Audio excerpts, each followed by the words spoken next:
Hi everyone, my name is Serena. Welcome back to my channel. In this video, I'm going to be talking about all of the books that I read so far this year. We're midway through the year, so these are all of the books that I read from January till June. And let's just get right into it. There are a few. I did film a video about all of the celebrity memoirs that I read, so I'm not going to talk about those, but I will link the video down below. I'm pretty sure I read 13 celebrity memoirs, so I'm not gonna talk about those in this video. The first book that I read this year was Survive the Night by Riley Sager. This was my first book by this author. I do want to read more. This one didn't blow my mind. It is about this girl who is trying to go home and she catches a ride with this guy, and in the meantime there's been some killings going on campus, and at one point during the journey she suspects that this guy that is giving her a ride is the killer. So again, forgettable. Next book that I read is Onyx by Jennifer L. Armentrout. This is the second book in the Lux series. I had read the first one so long ago, and I was in Italy and I have these books in Italy. I decided to pick up the second one, and again, I didn't love it as much as I loved the first one. I feel like maybe it suffered a bit from second book syndrome. This is a book about a girl who moves to a new town and the next door neighbors are aliens. There is drama going on with that because the humans are not supposed to know that they are aliens, but of course she figures that out, and there's like a higher up, the higher up alien people are angry now. It's like, it kind of reminds me of like the Volturi in Twilight. But I am going to read the third one because I own it, just to see if I might want to continue on, but I'm not gonna force myself to finish this series. The first one was fun, it was cute, you know, your typical paranormal romance of the early 2010s. I think I give it 3 stars, maybe 2.5. The third book that I read is Just Listen by Sarah Dessen. Again, a very teen book that I own, and it's in Italy, and I just decided to read it and get it out of my TBR list. But it is about this teenage girl who, over the summer, something happened, and now they're back in school, and she's not friends with her best friend anymore. She's very isolated until she meets this guy who is obsessed with music, and they get along, and he helps her deal with what happened to her that summer. And it has a lot of trigger warnings for anorexia, sexual assault, and all of that. So I think I give it like 3.5 stars. The fourth book that I read in January is Circe by Madeline Miller. This is obviously the story about Circe. She is the daughter of a god, I think it's Helios, and her mom is a nymph. So she's like a demigod of some sort. She has like powers, but she's not a god. One day she does something that she wasn't supposed to do, so she is banished from wherever she was, and now she is very lonely on this island, and people keep coming in and out on this island, and things happened. It's very sad too, because she is very lonely and she just wants to, you know, be loved. I swear a lot of things happen because it is set in a very long time period. We're talking about immortals here. I am not the biggest fan of Greek mythology, just because I feel like I've studied it a lot in school. I have to say this was really good. I'm pretty sure I gave it like 4 stars, I think. Speaking of the Lux series, I also read the novella Shadows by Jennifer L. Armentrout, and this was a short read. It's about what happened to the brother of the main love interest. So wanted to mention that. And then last book that I read in January is Tomorrow and Tomorrow and Tomorrow by Gabrielle Zevin. This is also a story that is set in a longer period of time. It's about these two friends who decide to create a video game together, and it's about, you know, their love for each other. They're not really lovers, but you know, they love each other, and then they fight, and then they get back together as a, you know, a team, and then they make this game. You know, it's a back and forth kind of situation, you know, how life is. It also has disability rep. I'm pretty sure one of the main characters have a mobility problem, maybe with walking, because they were in an accident. I'm not sure what the technical term is, but they do have a disability. I enjoyed it. Again, 3.5 stars. Not an absolute favorite of the year. And those are all the books that I read in January. In February, I only read celebrity memoirs, and then in March I did read other celebrity memoirs, but I also read The Warm Hands of Ghosts by Catherine Arden. This is a World War I book. I'm not a huge fan of those stories. They have to be extremely captivating for me to actually enjoy a book set in those time periods. And I have to say, this one was a little bit too slow for me. I found myself getting distracted and not being excited to continue on with it, but I did finish it. I think I give it 2 stars in the end. It is about these siblings. The sister, who is a war nurse, is trying to find her brother who went in the war and who is suspected to be dead, but they haven't found any body. So we all know, if you don't find a body, there's a chance that they're alive. And we find out, because it's a dual perspective, we find out that he is stuck somewhere with another soldier from the opposite team, I guess, the enemy. So it's just them stuck in there. So even though they're enemies, they end up, you know, kind of helping each other escape. So the two do end up escaping, and they take refuge with this mysterious man, and he has some kind of power. I think he's like a personification of Satan or something like that. This book had a very religious feel to it. I may be wrong, but this man was feeding on either their hopes or their traumas, and they were kind of stuck there. But again, I read this back in March. I do tend to forget a lot of details after reading books unless I absolutely love them, and this book was just not for me. The first book that I read in April is Before the Coffee Gets Cold by Toshikazu Kawaguchi. Yes, it is translated from Japanese, and it is a series.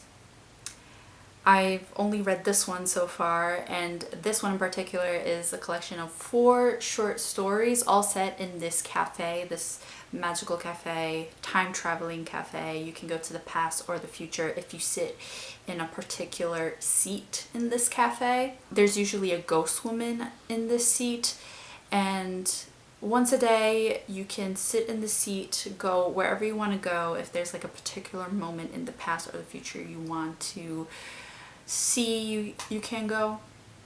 However, you cannot change the present, and you have to drink the coffee before it gets cold, otherwise you'll replace the ghost woman. Even though you cannot change the present from going back to the past or the future, by doing this, you still get a different perspective on what happened, a different perspective on life, and you learn how to appreciate or understand more the situation that you're living right now. So it's interesting. I liked it. I give it, I think I gave it 4 stars. It was a very good book. I do want to continue on with it eventually, but it was very interesting. And then I read a poetry book. It's Good Grief by Brianna Pastor. I was at the bookstore and I was looking through some books, and this was like very short, so on my break I just read through it, and it was a very quick poetry book. Interesting. Some good quotes. There are some good quotes that I really like. I don't know anything about poetry. I feel like if I like it, I like it. Coming into May, I read From Scratch by Tembi Locke, and I am going to talk about this book more in a separate vlog. This is a memoir about this lady who, during her study abroad, she goes to Florence and she meets this man. They fall in love, and he is from Sicily, she's American, and there is a lot of talk about race, interracial marriage, because at first she wasn't accepted by the family because she is a black woman, and it's also about illness because the husband does get an illness. So I'm going to talk about this book more in a different video. I really loved it though. I gave it 5 stars. I got emotional reading it, but stay tuned for my thoughts if you want to know more. After that, I read the second book in the Sky Chasers series. This is a very old trilogy from the early 2010s that I started years ago. I read Glow by Amy Kathleen Ryan years ago, and I remember enjoying it, not because it was amazing, it was good, you know. I enjoyed it because it made me feel angry because of what was going on in this book. It is like a dystopian sci-fi novel about these 2 spaceships. One of them is kind of dying out because the people on the spaceship cannot have kids, so they attack the other one and kidnap all of the women. That sounds very anger inducing, right? So they kidnap all of the women, and in the hopes of like repopulating their spaceship. So as you can tell, this made me very angry, and that's why I wanted to continue on. But the second book, again, like most trilogies, suffered from second book syndrome, and I was over it. I can finally say that I'm over the story. The first one, it kept my attention. It kept my attention because I was angry. The second one, I was a bit bored. So I'm not going to read the third one, and I'm just glad I got that out of the way. Then I decided to read Galatea by Madeline Miller. That completes the whole bibliography that she has out so far.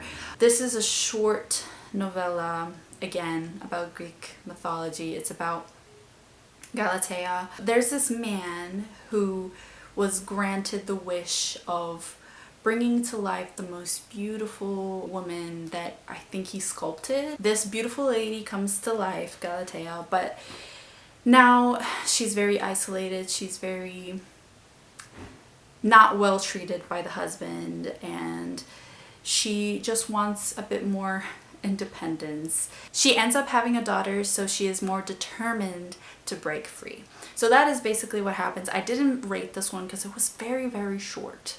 Very short. I didn't rate it. Again, beautiful writing, but I'm glad that I read it. Next book that I read in May is Wish You All the Best by Mason Deaver. This is the story about a non-binary teenager who is kicked out of their house once they announce that they're non-binary to their parents, and they end up staying at their sister's house, who did leave their house as well because she wasn't getting along with the parents. They do end up staying at their sister's house, and it's also about like this teenage romance and them, you know, going through changes, teenage changes. Yeah, it's a very good book. I really enjoyed it. I give it 4 stars. I'm glad I read it. I've never read anything, I think, maybe I have, but like I've never read anything that was about a non-binary character in particular. After that, I read The Daughters of Madurai by Rajashri Fariyar, and this is an arc, and I decided to read it because it sounds very interesting. It's set in India, in Madurai. It is set between Madurai, India and Sydney, Australia, because it's a dual timeline, a dual perspective. So I want to read more about places outside of the US and the UK, and this sounded very interesting. It is set, one point of view is set in 1992, where this girl, Janani, is married, but every time she gets pregnant, the baby is always a female. It's always a girl. And I'm not sure if it's a very prevalent thing still today, but years ago in India, they always preferred having boys than girls, because having girls meant that they needed more money, they needed more goods for their dowry. Dowry is what they give the husband, the future husband, once they get married, and that's like a lot of money for them. So having more girls meant they needed to have more money, more goods for dowry, and they didn't have it. So Janani had to give up so many of her babies. They did end up letting her keep one of her daughters. However, she did lose so many. And then the second point of view is set in 2019, and it's obviously much later in the future. So we figure out what happened to Janani, what happened to her daughter, and it's a very sad story, but it was really good. I give it 4 stars. After that, I read Not a Drop to Drink by Mindy McInnes. Again, an older book. It is a duology. This is the first one, and I'm not going to read the second one, but I just wanted to get this out of the way of my TBR. It is a dystopian about this mom and daughter. She's a teenager. They have this house, they have this pond, and we live in a world where water is very scarce, so they have to protect their pond at all costs. And yeah, they meet people along the way, people who are trying to survive. When I think about this book, I think about the fact that I was almost at the end of it, and I feel like there wasn't like a climax yet, you know, like the big finale shock. I feel like 10 or 20 pages till the end, nothing big had happened, and then everything happened very, very quickly in the last 5 pages. But again, not the worst thing I've read. I think I give it 2.5 stars. Last month is June. So first book that I read in June is The Lobotomist Wife. So this book is about this woman. It's set during the 50s. That's when a lot of lobotomies happened, I think. She is a doctor, and she marries a doctor, and this doctor finds this new cure for people suffering from, I guess, depression and mental illness, and this cure is lobotomy. It is about this man giving lobotomies to people when obviously they don't need it. What they need is something else. And it is set during a few decades, I guess, and slowly the wife sees that this procedure is not very successful. It's not successful, it's not good. So it's about her finding that out and doing something about it. So I enjoyed this book. I give it 4 stars again. After that, I read The Locked Door by Frida McFadden. I have read one of her books before. I think it was Never Lie, and I just remember that being such a quick thriller that I read on a plane once, and this was one of those books, again, a very quick thriller that I read in like a day.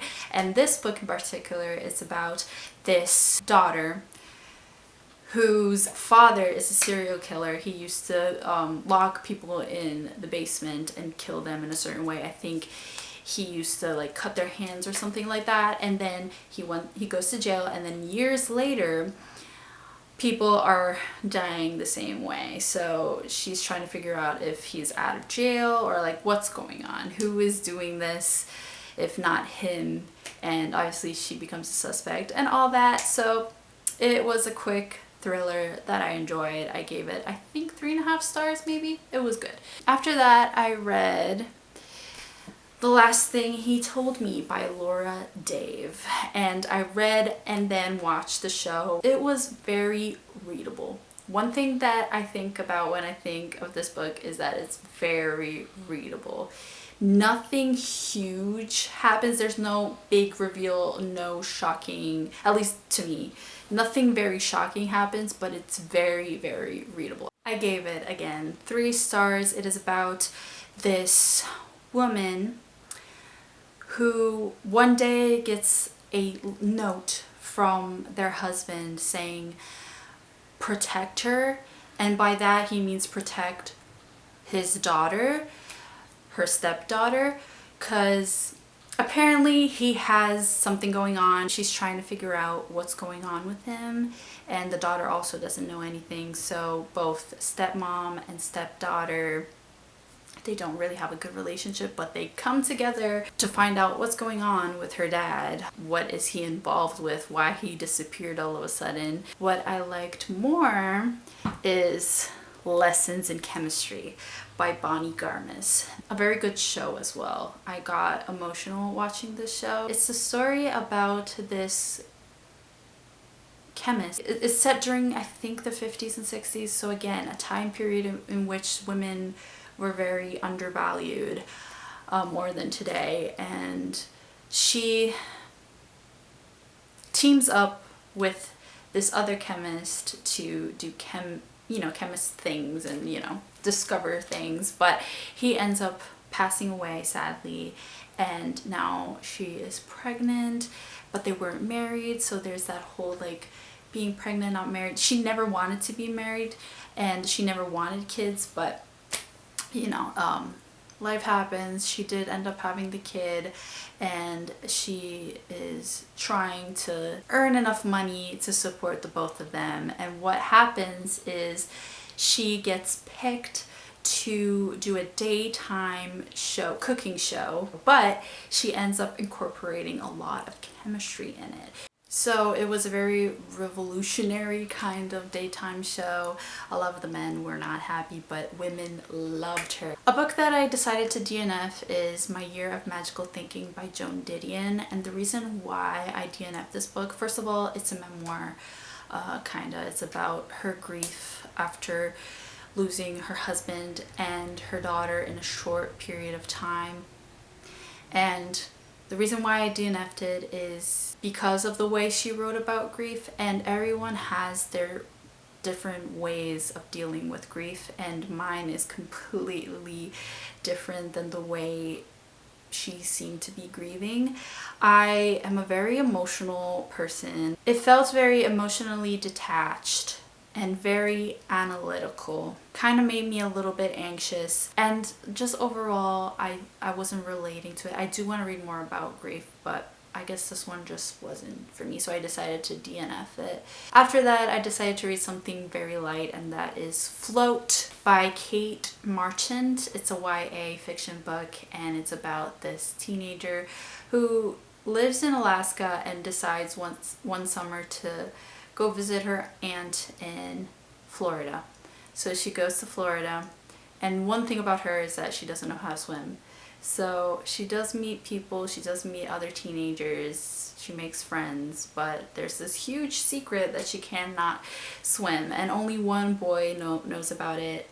He's a lifeguard, so he decides to teach her how to swim. So it was just a cute summer read, nothing else.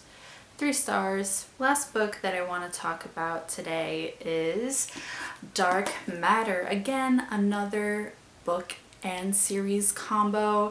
I decided I wanted to read this book, Lessons in Chemistry, and The Last Thing He Told Me, because I have a Apple TV subscription right now, and before I stopped that subscription, I wanted to watch the shows and read the books, and this is one of them.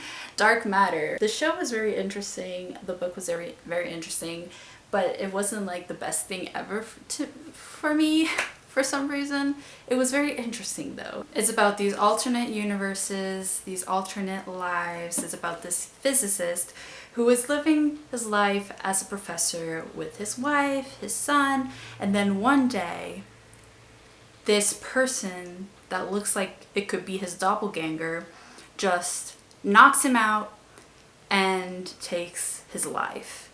And the original the original person, main character, he wakes up in a different universe where he didn't end up marrying his wife and having the kid, and he's like a famous physicist who invented this box that can bring you to different universes, and it's about his journey trying to get back to his reality. Something about Blake Crouch's writing didn't make it more than a 3-star for me.